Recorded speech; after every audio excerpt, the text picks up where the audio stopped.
Et si c'était Trump? Alors, allez savoir à J-5, la remontée dans les sondages, en tout cas du challenger d'Hillary Clinton, inquiète les économistes américains.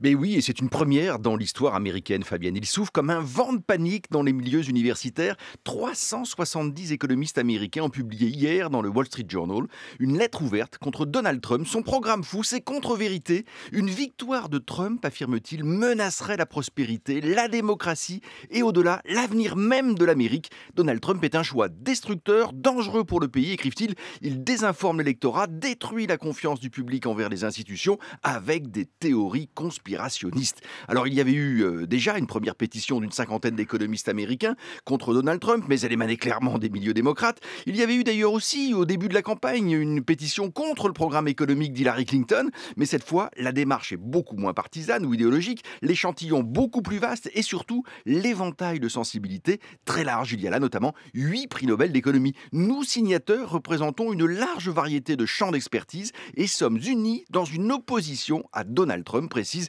ces 370 économistes en préambule à ce qui constitue une attaque en règle du candidat républicain. Alors, sur le fond, les arguments de ces économistes, quels sont-ils? Alors vous allez voir, c'est assez intéressant, Fabienne, parce que ce qu'ils disent en fait, ces économistes, résonne aussi assez fortement dans ce qu'on entend chez nous, en France et en Europe. C'est une attaque en 13 points, avec autant de décryptage des propositions et des postures populistes du milliardaire sur les statistiques publiques, dont Trump conteste qu'elles disent la réalité, sur la réduction des dépenses publiques, quand Trump, par exemple, dit que pour faire des économies, il suffirait de supprimer l'agence en charge de la protection de l'environnement ou du département de l'éducation, ou encore sur les grands accords commerciaux de libre-échange. Tiens, Trump a trompé les électeurs avec des déclarations erronées sur les accords commerciaux qui réduiraient le revenu et la richesse nationale. C'est faux, disent en substance ces économistes américains, même s'ils admettent que les gains de ces accords de libre-échange, ces accords commerciaux, n'ont pas été partagés équitablement. Alors, question, est-ce que ces arguments anti-Trump ont une chance de peser sur cette fin de campagne et sur le résultat? Aucune chance, Fabienne, soyons Si les honnêtes. électeurs de Trump lisaient le Wall Street Journal, Ça ça se serait saurait.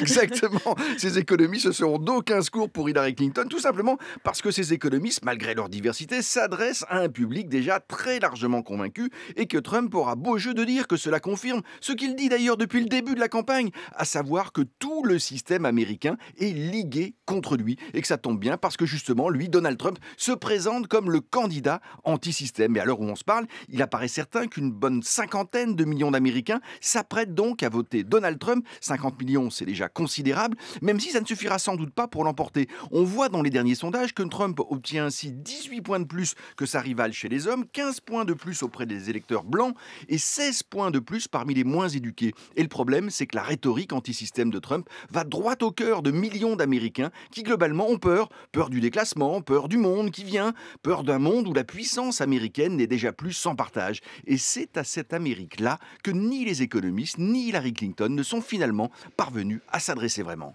Allez, J-5, Vincent Giray du journal Le Monde sur France Info.